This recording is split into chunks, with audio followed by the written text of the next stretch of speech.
At the outset, I would like to congratulate Denmark for resuming presidency of the Security Council and thank them for convening the annual open debate on working methods. I also thank the briefers for their remarks. Today's open debate gains particular salience given the questions among citizens of member states on the credibility, efficacy, and legitimacy of the Security Council and its decision-making. The underlying reason has been this principal organ's inability to purposefully intervene in raging conflicts across different parts of the globe. This has come at a huge cost to humanity, particularly in the form of unabated human suffering. The need for reforming the Security Council is more pronounced and pressing than ever before. Our joint endeavor must be on appropriately equipping the UNSC to address contemporary and future challenges. The world of 1945 has changed beyond recognition. UN membership has grown fourfold since then. The outcome of one conflict 80 years ago cannot determine the composition, dynamics, approaches, and working methods for perpetuity. This needs to change and must happen at the earliest. India's position on reforms of the Security Council are well known. We seek an expansion in both categories with greater representation for the Global South. This could be achieved only through text-based negotiations with clearly defined milestones and timelines. In this backdrop, I would like to make the following specific points with regard to working methods. First, a discussion on improvement of UNSC working methods must not be done in isolation. It is an important aspect of the broader umbrella of UNSC reforms and inherently linked to other clusters, such as categories of membership, regional representation, and veto, among others. Any reform of the Security Council must account for all these clusters as a whole in order to make it comprehensive, real, and meaningful. Second, it has been more than 80 years, and the rules of procedure of the Security Council continue to be provisional. The provisional nature of these rules also suggests that they could be amended suitably from time to time.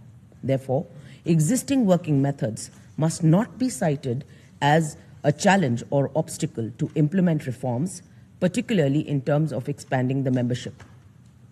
Further, the provisional framework per se also needs corrections. Third, non-permanent members are elected by the wider UN membership through the General Assembly. They shoulder the responsibilities entrusted upon them by other member states.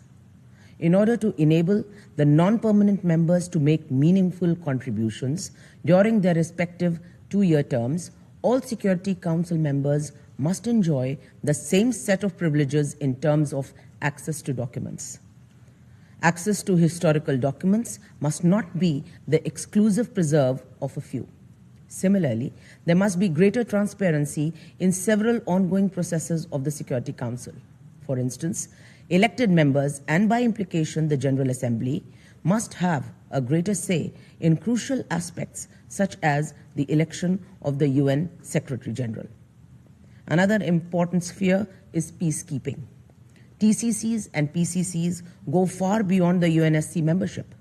Therefore, as direct stakeholders, they must be part of the UNSC decision-making architecture pertaining to all key questions of peacekeeping, such as mandates and resources. Fourth, subsidiary bodies serve important functions and enable better implementation of the Security Council mandates.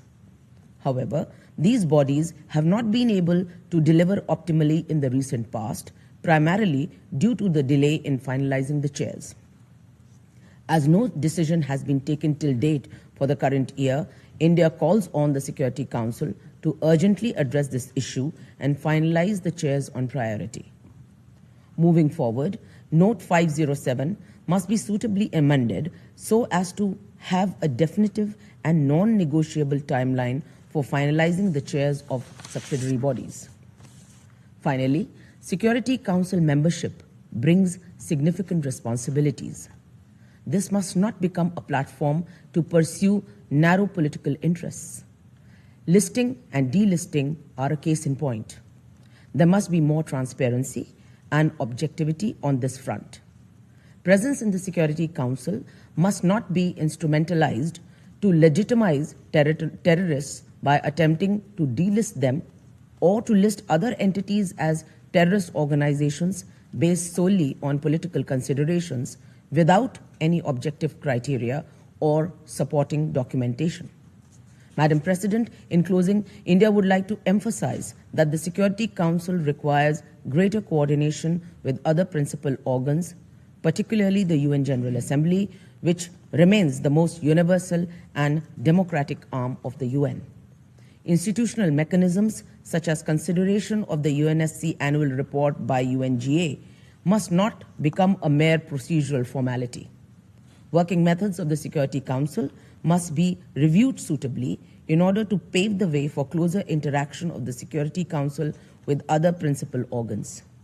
Future consideration of the working methods must, therefore, be seen in this light. I thank you, Madam President.